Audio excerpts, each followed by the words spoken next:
स्वागत है सभी मित्रों का।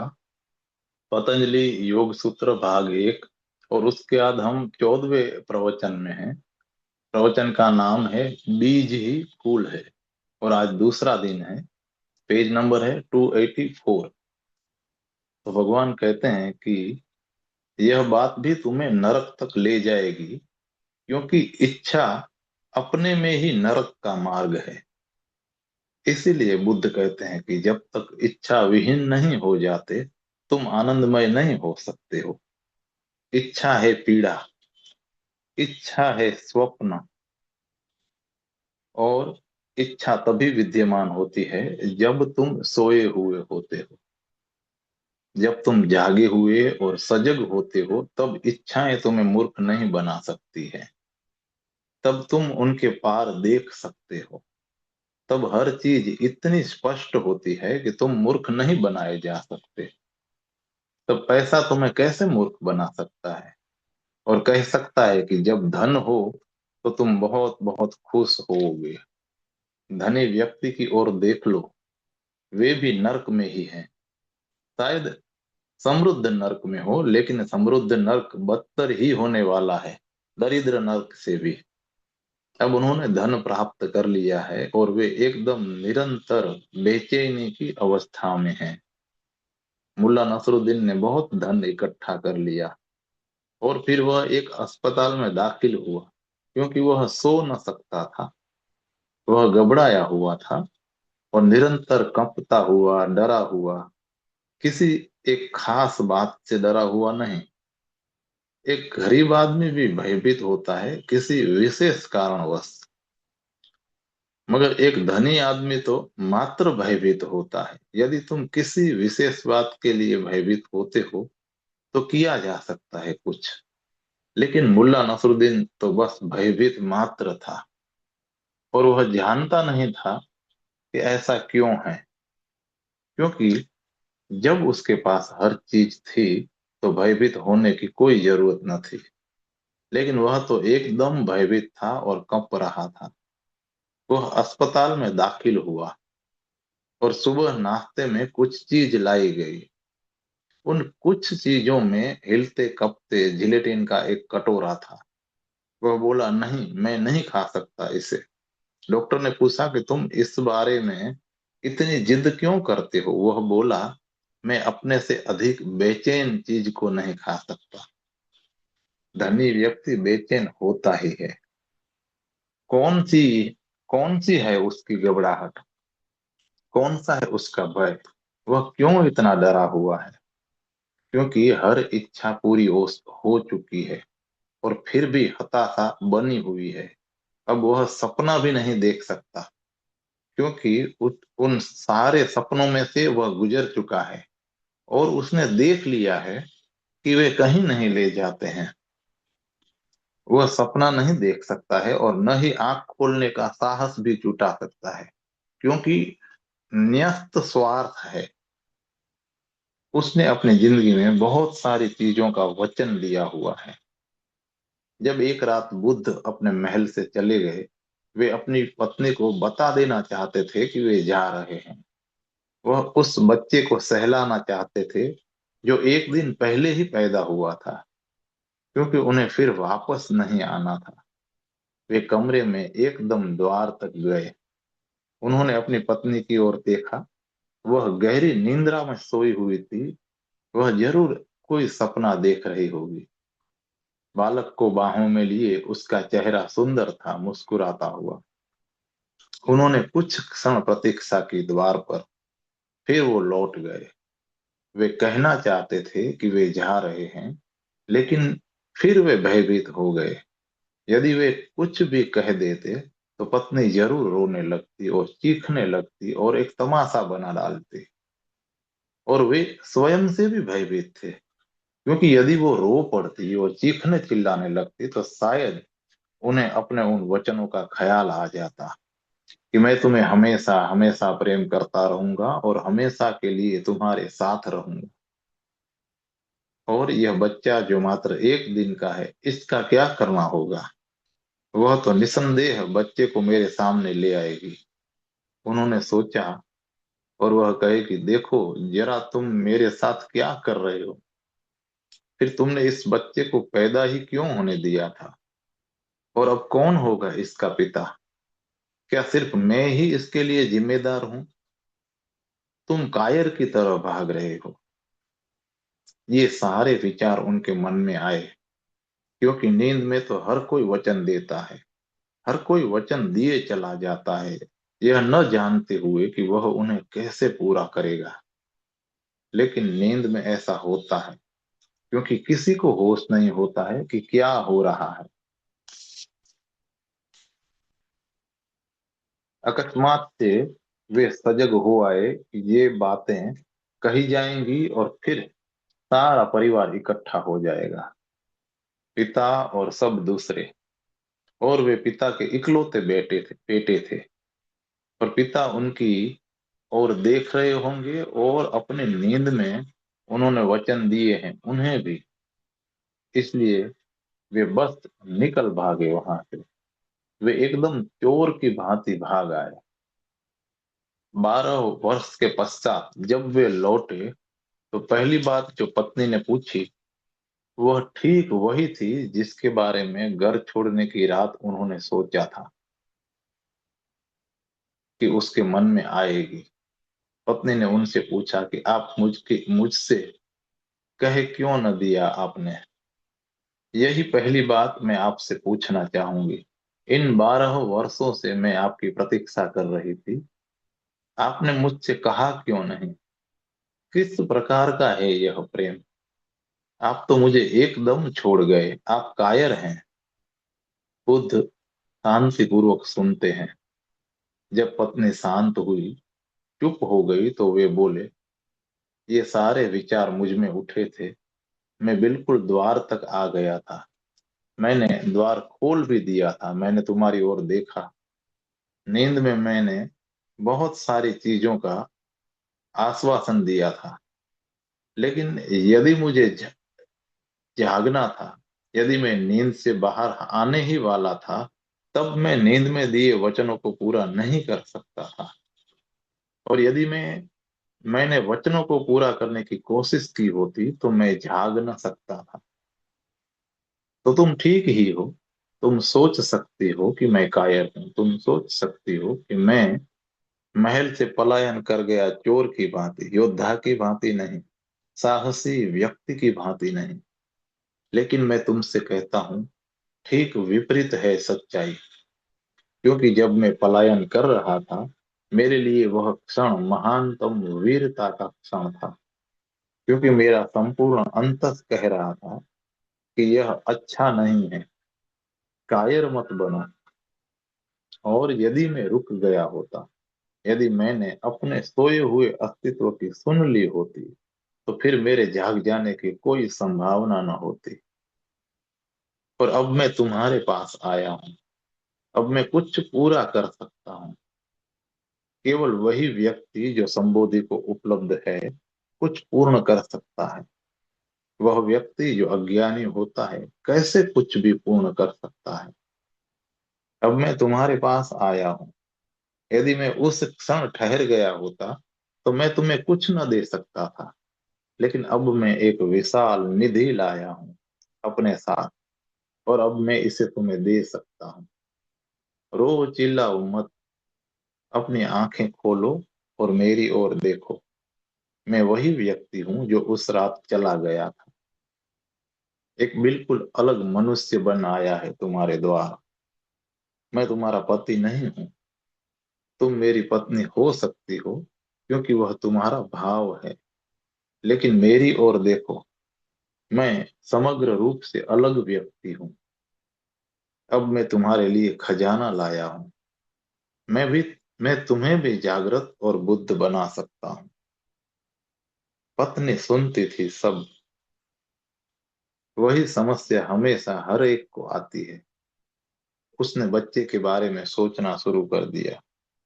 अगर वह सन्यासी हो जाती है और इस भिक्षु के साथ चल देती है, अपने पुराने पति के साथ, यदि उसके साथ चल पड़े, तो क्या होगा इस बालक का।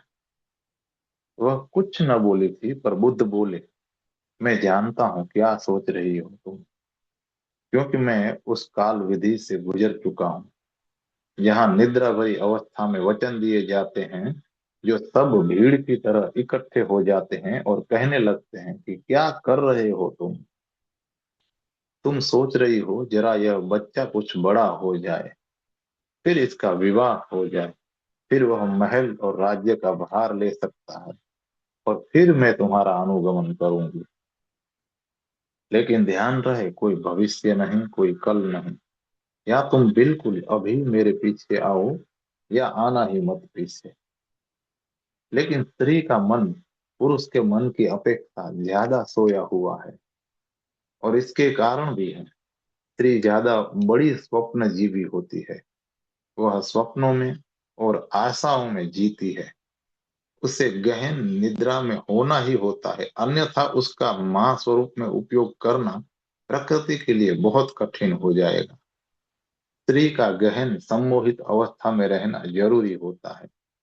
केवल तभी वह 9 महीनों तक बच्चे को गर्भ में संभाल सकती है, और कष्ट भी पा सकती है, और फिर इस बच्चे का पालन पोषण कर सकती है और दुख भी उठा सकती है। और फिर एक दिन यह बच्चा उसे छोड़ जाता है और दूसरी स्त्री के पास चला जाता है, और वह व्यथित हो जाती है। यह एक इतना लंबा दुख है कि एक स्त्री के लिए आवश्यक हो जाता है कि वह पुरुष की अपेक्षा अधिक नींद में हो, अन्यथा कोई कैसे इतनी लंबी पीड़ा झेल सकता है। और वह सदा आशा रखती है, फिर दूसरे बच्चों को लेकर आशा करती है, और फिर तीसरे बच्चे को लेकर, और उसका सारा जीवन व्यर्थ हो जाता है। इसलिए बुद्ध ने कहा कि मैं जानता हूं तुम क्या सोच रही हो, और मैं जानता हूं मुझसे ज्यादा बड़ी स्वप्न दृष्टा हो तुम। लेकिन अब मैं आ गया हूं तुम्हारी निद्रा की तमाम जड़ों को काट देने के लिए। बच्चे को ले आओ। कहाँ है मेरा बेटा, ले आओ उसे। स्त्री मन फिर एक चाल चल गया। वह राहुल को ले आई। वह बच्चा जो अब 12 वर्ष का हो गया था। वह कहने लगी कि ये हैं तुम्हारे पिता, इनकी ओर देखो, ये भिखारी हो गए हैं। पूछो इनसे क्या है इनका दाय, क्या दे सकते हैं ये तुम्हें। ये तुम्हारे पिता हैं, कायर हैं, चोर की भांति चले गए थे, मुझसे कुछ भी कहे बिना। और वह एक दिन के एक शिशु को छोड़कर चले गए थे। उनसे पूछो कि देने को क्या है उनकी संपत्ति। बुद्ध हंस पड़े, और वह आनंद से बोले, मेरा भिक्षा पात्र लाओ। उन्होंने भिक्षा पात्र राहुल को दे दिया, और वह बोले कि यह है मेरी कुल संपत्ति, मैं तुम्हें भिक्षु बनाता हूँ। तुम दीक्षित हुए, तुम अब एक सन्यासी हो। और उन्होंने अपनी पत्नी से कहा कि मैंने जड़ ही काट दी है, अब सपने देखने की कोई जरूरत नहीं है। तुम भी जागृत हो जाओ, क्योंकि यही है जड़। राहुल सन्यासी हो ही गया है, इसलिए तुम भी जाग जाओ। यशोधरा, तुम भी जाग जाओ और सन्यासी हो जाओ। ऐसा समय सदा आता है जब तुम उस संक्रमण काल में होते हो जहां से निद्रा जागरण में परिवर्तित होती है। सारा अतीत तुम्हें रोकेगा, और अतीत शक्तिशाली होता है। भविष्य निर्बल होता है निद्रागत व्यक्ति के लिए। वह आदमी जो सोया हुआ नहीं है, उसके लिए भविष्य शक्तिशाली होता है। उस आदमी के लिए जो गहरी नींद में है, अतीत शक्तिशाली होता है। जो आदमी गहरी नींद में सोया है, उसकी पहचान केवल उन सपनों से है जो उसने अतीत में देखे थे। वह किसी भविष्य के प्रति जागरूक नहीं है। यदि वह भविष्य के बारे में सोचता भी है, तो वह सिर्फ अतीत का ही प्रतिबिंब होता है। अतीत ही फिर से प्रक्षेपित हो जाता है। जो व्यक्ति जागरूक है, केवल वही भविष्य के प्रति जागरूक होता है। तब अतीत कुछ नहीं रहता। इसे जरा ख्याल में लेना कि तुम शायद बिल्कुल अभी न समझ पाओ, लेकिन किसी दिन तुम समझ सकते हो। सोए हुए आदमी के लिए कारण अधिक शक्तिशाली होता है परिणाम की अपेक्षा से। फूल की अपेक्षा से बीज अधिक शक्तिशाली होता है।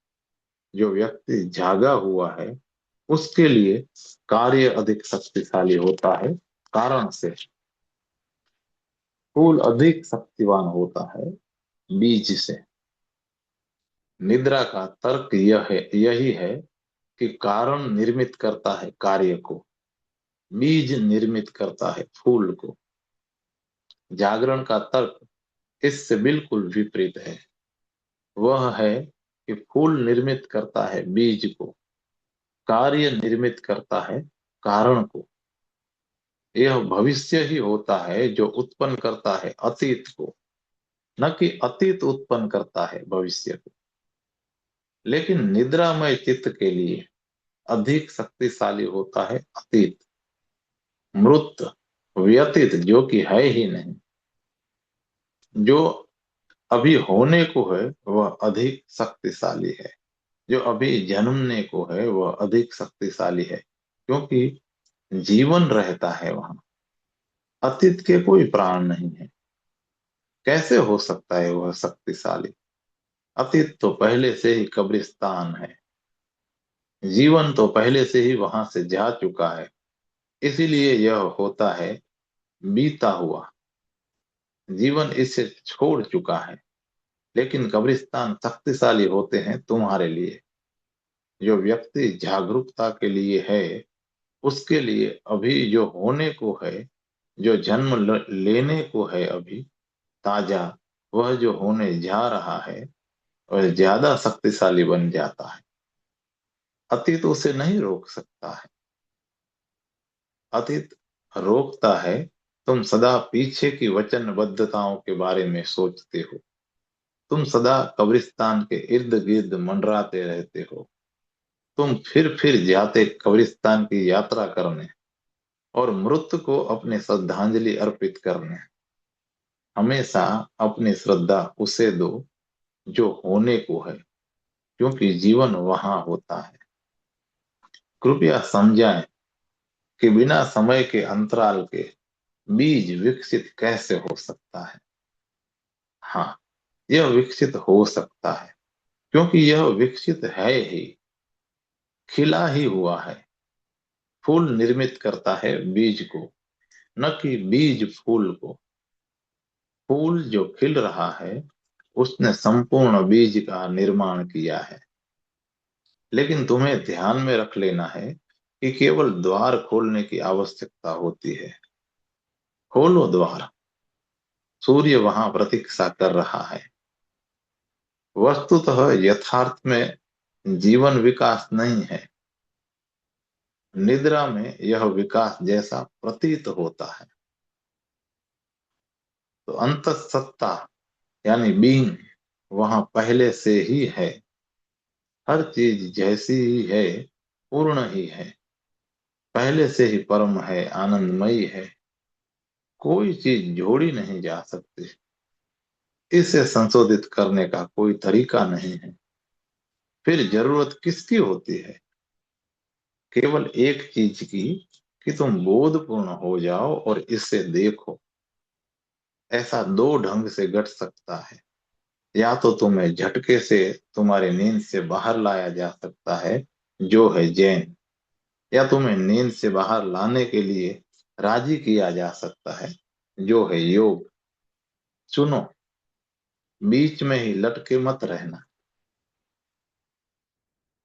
और फिर प्रश्न पूछता है साधक कि भगवान, क्या ईश्वर को समर्पण करना और गुरु को समर्पण करना एक ही है?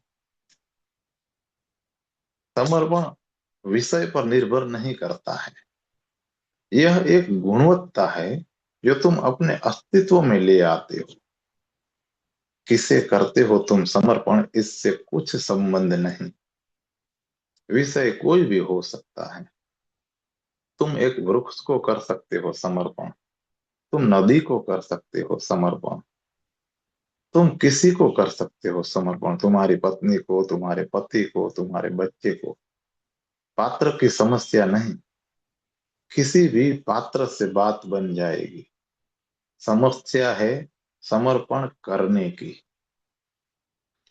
घटना घटती है समर्पण के कारण। तुम किसे समर्पण करते हो इस कारण नहीं। और यह सबसे सुंदर चीज है समझ लेने की, कि तुम जिस किसी को करते हो समर्पण, वह पात्र ईश्वर हो जाता है। ईश्वर को समर्पण करने का प्रश्न नहीं है। समर्पण करने के लिए ईश्वर को कहाँ पाओगे? तुम उसे कभी न पाओगे। समर्पण करो, और जिसे भी तुम समर्पण करते हो ईश्वर वहां है। बच्चा बन जाता है भगवान, पत्नी बन जाती है, गुरु बन जाता है भगवान, एक पत्थर भी हो सकता है भगवान। पत्थरों के द्वारा भी लोग उपलब्ध हुए हैं। क्योंकि तुम किसे समर्पण करते हो इसका बिल्कुल कोई सवाल नहीं है। तुम समर्पण करते हो और वही सब कुछ उत्पन्न कर देता है, द्वार को खोल देता है। समर्पण समर्पण करने का प्रयास एक खुलापन ले आता है तुम तक। और अगर तुम एक पत्थर के प्रति खुले हुए हो तो तुम संपूर्ण अस्तित्व के प्रति खुले हो जाते हो। क्योंकि केवल खुलने की बात है। जब एक बार तुम खुलेपन को जान जाते हो, और जो सुख बोध यह घटना ले आती है, उसका आनंद, वह आनंद उल्लास जो मात्र एक पत्थर के प्रति खुले होने से घटता है, उसे पा लेते हो, तो तुम इतना नासमझ व्यक्ति नहीं खोज सकते जो तुरंत बाकी के सारी अस्तित्व के प्रति स्वयं को बंद कर लेगा। जब एक पत्थर के प्रति खुलना भी इतना आनंदपूर्ण अनुभव दे सकता है, तो फिर क्यों ना समर्पण संपूर्ण के प्रति खुले हो जाएं। आरंभ में व्यक्ति किसी को समर्पण करता है और फिर समस्त को समर्पण कर देता है।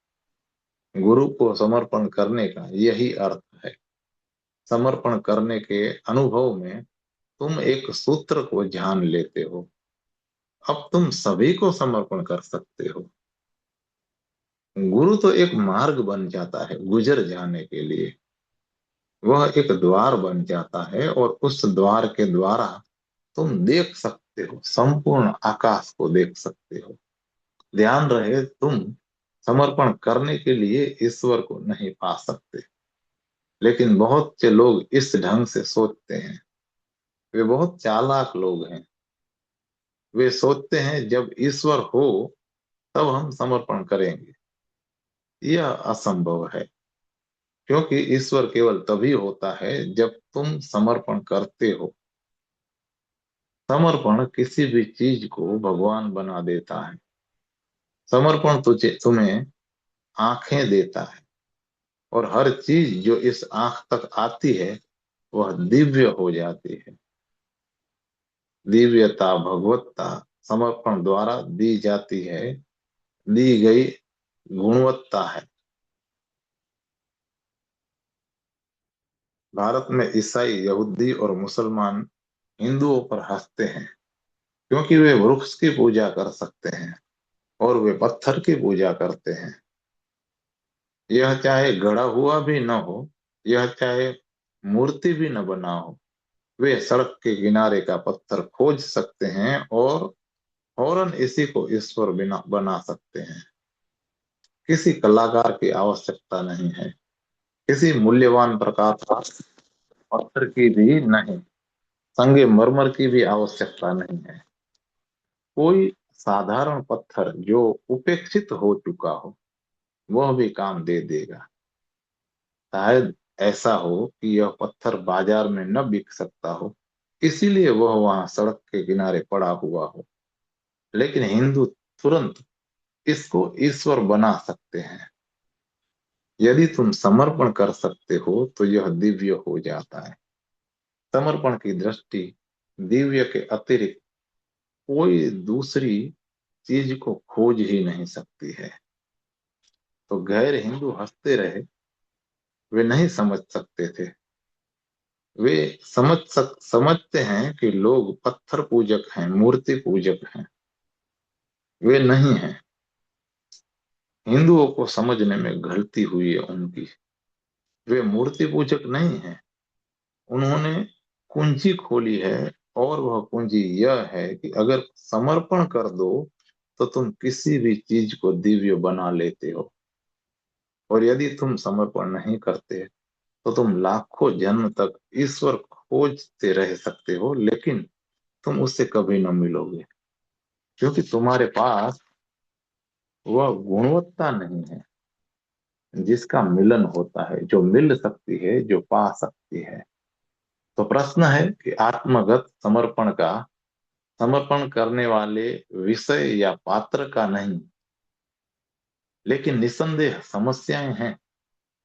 तुम ऐसे अकस्मात पत्थर को समर्पण नहीं कर सकते, क्योंकि तुम्हारा मन कहे चला जाता है कि यह तो मात्र एक पत्थर है, क्या कर रहे हो तुम। और अगर मन कहता ही जाए यह तो पत्थर ही है, इस प्रकार क्या कर रहे हो तुम, तो तुम नहीं कर सकते समर्पण, क्योंकि समर्पण को आवश्यकता होती है तुम्हारी समग्रता की। इसीलिए गुरु की सार्थकता है। गुरु का अर्थ है वह जो सीमा पर खड़ा हुआ, वह जो सीमा पर खड़ा हुआ मनुष्य और देवताओं की सीमा के पर,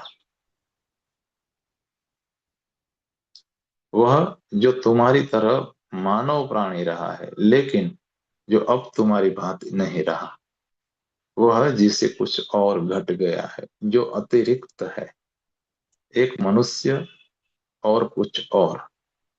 इसलिए यदि तुम उसके प्रति उसके अतीत को देखते हो तो वह तुम्हारी तरह ही होता है, लेकिन यदि तुम उसके वर्तमान और भविष्य को देखते हो, तब तुम उस कुछ और को अतिरिक्त देखते हो।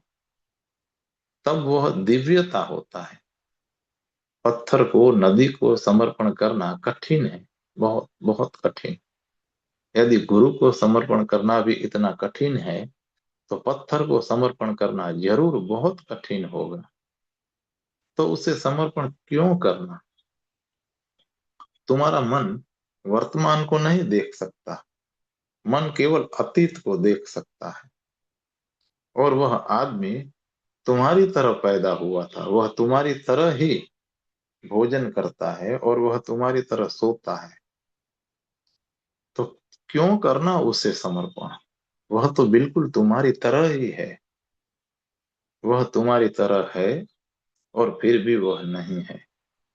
वह जीसस और क्राइस्ट दोनों है। जीसस जो मानव है, मानव पुत्र, और क्राइस्ट अतिरिक्त कुछ और भी है। यदि तुम केवल प्रगट दृश्य को देखते हो तो वह पत्थर की भांति हो जाता है। तब तुम समर्पण नहीं कर सकते। यदि तुम प्रेम करते हो, यदि तुम मानवीय हो जाते हो, यदि तुम उसकी मौजूदगी को अपने में गहरे उतरने देते हो, यदि तुम गहन एकात्मकता खोज सकते हो, यही है सही शब्द। उसके अस्तित्व के साथ गहन एकात्मता, तब अचानक तुम कुछ और के प्रति जागरूक हो जाते हो। वह मनुष्य से कुछ ज्यादा होता है। किसी अज्ञात ढंग से उसके पास कुछ है जो तुम्हारे पास नहीं है। किसी अदृश्य ढंग से वह मनुष्य की सीमा के पार उतर चुका है। लेकिन इसे तुम भी महसूस कर सकते हो जब एक गहन एकात्मकता हो। यही है जिसे पतंजलि कहते हैं श्रद्धा। श्रद्धा एकात्मकता निर्मित करती है। एकात्मता आंतरिक समस्वरता है दो दृश्यों की। प्रेम है एक धनिष्ठता। किसी किसी के साथ तुम्हारा एकदम तालमेल बैठ जाता है। जैसे कि तुम दोनों एक दूसरे के लिए ही उत्पन्न हुए हो, तुम इसे प्रेम कह सकते हो। एक क्षण में, पहली दृष्टि में ही बस किसी का तुम्हारे साथ तालमेल हो जाता है। जैसे कि तुम साथ साथ निर्मित हुए और अलग हुए, और जब तुम फिर मिल गए हो, अब तुम फिर मिल गए हो। दुनिया भर के पुराणों की कथाओं में यह कहा गया है कि स्त्री और पुरुष एक साथ बनाए गए। भारतीय पौराणिक कथाओं में एक बहुत सुंदर कथा है। वह पौराणिक कथा है पत्नी और पति की रचना बिल्कुल प्रारंभ से जुड़वों की भांति की गई, भाई और बहन की भांति। वे पति और पत्नी के साथ उत्पन्न हुए थे, जुड़वा की भांति, एक गर्भ में साथ साथ। बिल्कुल प्रारंभ से ही एक आत्मीयता थी, पहले क्षण से ही गहरा एकात्म था। वे गर्भ में साथ साथ थे, एक दूसरे को थामे हुए, और यही है धनिष्ठता। फिर किसी दुर्भाग्य के कारण वह घटना पृथ्वी से मिट गई, लेकिन पौराणिक कथा कहती है कि अब तक स्त्री और पुरुष के बीच एक नाता बना हुआ है। पुरुष यहाँ पैदा हो जाए और स्त्री हो सकता है अफ्रीका में, अमेरिका में पैदा हो, लेकिन एक गहरा संबंध होता है। और जब तक वे एक दूसरे को खोज नहीं लेते, कठिनाई रहेगी। और उनके लिए एक दूसरे को खोज लेना बहुत कठिन होता है। संसार इतना बड़ा है और तुम जानते नहीं कि कहाँ खोजना है और कहाँ पता लगाना है। अगर यह घटता है तो यह संयोग वशात घटता है। अब वैज्ञानिक भी मानते हैं कि कभी न कभी हम इस रिपोर्ट को, इस एकात्म को आंक लेंगे, वैज्ञानिक उपकरणों के द्वारा। और इसके पहले कि कोई विवाह करे, उस जोड़े को प्रयोगशाला में जाना होगा, जिससे वे पता लगा सके कि उनकी जीव ऊर्जा का तालमेल बैठता है या नहीं। यदि यह ठीक नहीं बैठता तो वे भ्रम में पड़े हैं, यह विवाह चल नहीं सकता। वे साथ शायद सोच रहे हों कि वे बिल्कुल सुखी रहेंगे, लेकिन वे नहीं रह सकते, क्योंकि भीतर की जीव ऊर्जा का तालमेल नहीं बैठता। इसलिए हो सकता है स्त्री की शायद तुम्हें स्त्री की नाक पसंद आए, और स्त्री को तुम्हारी आंखें पसंद आ सकती है, लेकिन उसमें कोई मतलब नहीं है। आंखें पसंद करना मदद न देगा, नाक पसंद करना काम न देगा, क्योंकि 2 दिन के बाद कोई नहीं देखता नाक की तरफ और आंखों की तरफ। फिर तो जीव ऊर्जा की समस्या हो जाती है।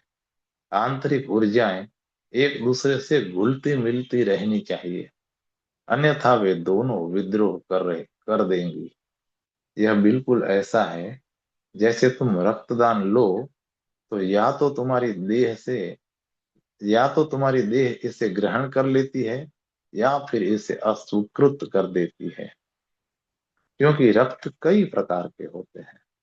यदि रक्त उसी प्रकार का होता है, केवल तभी शरीर इसे ग्रहण कर सकता है, वरना यह एकदम अस्वीकृत ही कर देता है। यही विवाह में घटता है। यदि जीव ऊर्जा स्वीकार करती है तो यह स्वीकार होता है, और कोई सचेतन ढंग नहीं है इसे जानने का।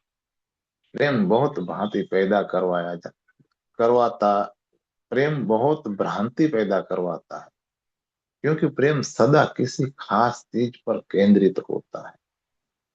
स्त्री की आवाज अच्छी हो और तुम मोहित हो जाते हो, लेकिन पूरी बात यह नहीं है। यह एक आंशिक चीज है, संपूर्ण तालमेल होना चाहिए। तो दो जीव ऊर्जाओं को इतनी समग्रता से एक दूसरे को ग्रहण करना चाहिए कि गहन तल पर तुम एक प्राण हो जाओ। यह होती है एकात्मता। ऐसा बहुत कम घटता है प्रेम में। क्योंकि सही साथी खोजने की समस्या है, यह तो और भी दुस्साध्य है। मात्र प्रेम में पड़ना पक्की कसौटी नहीं है। 1000 प्रेम संबंधों में से 999 बार प्रेम असफल होता है। तो प्रेम एक असफलता सिद्ध हुआ है। तो इससे कहीं ज्यादा गहन आत्मीयता घटती है गुरु के साथ। यह प्रेम यह प्रेम से ज्यादा बड़ी होती है। यह श्रद्धा है, केवल तुम्हारे प्राण ऊर्जा का ही नहीं, बल्कि तुम्हारी आत्मा का ही समग्र तालमेल बैठ जाता है। इसलिए जब कोई शिष्य हो जाता है तो सारा संसार सोचता है कि वह पागल है, क्योंकि सारा संसार समझ नहीं सकता कि बात क्या है। क्यों तुम पागल हुए जा रहे हो इस आदमी के पीछे, और तुम उसे समझा भी नहीं सकते, क्योंकि यह समझाया नहीं जा सकता है। शायद तुम चेतन रूप से जान भी न पाए हो कि क्या घट गया, लेकिन किसी पर अचानक तुम्हारी श्रद्धा हो जाती है। अकस्मात कुछ मिल जाता है, कुछ एक हो जाता है। यह है रेपट, एकात्म।